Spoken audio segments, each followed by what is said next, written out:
air sekarang. Untuk air.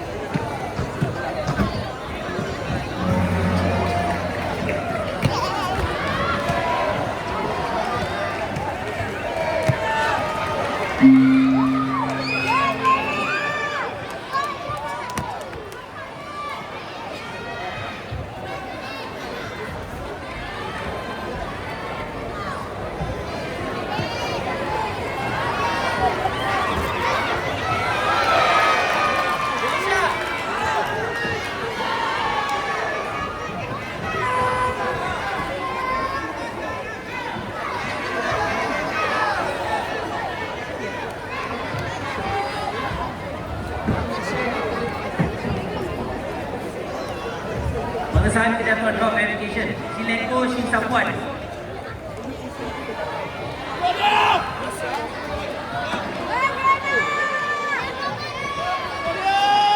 Kawari Datu. Drop verification pengesahan jatuhan.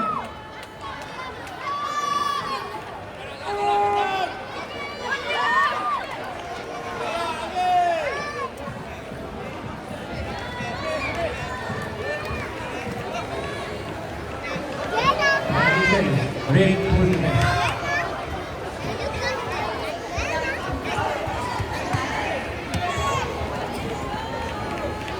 Arena 5. Penalty verification.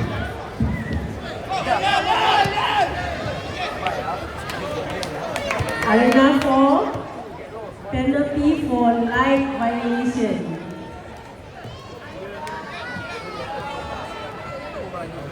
Arena 4, penalty untuk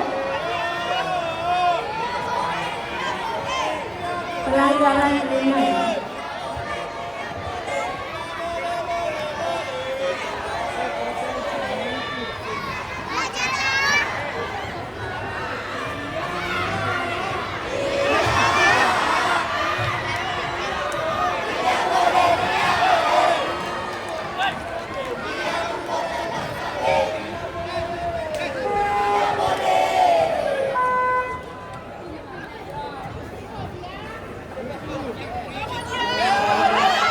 Kawari Datu.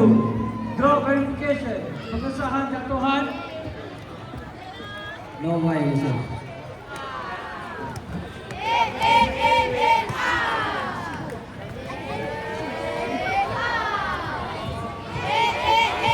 Arena 5. Penalty verification.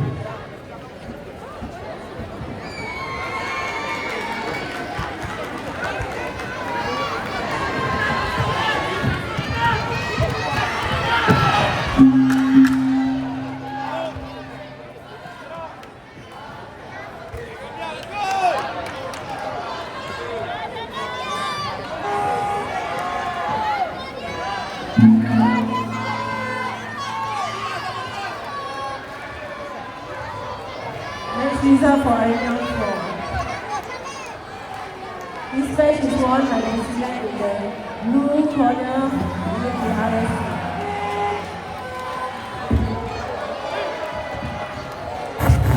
Arena 3 match result. This match is won by personnel from the blue corner due to RSC.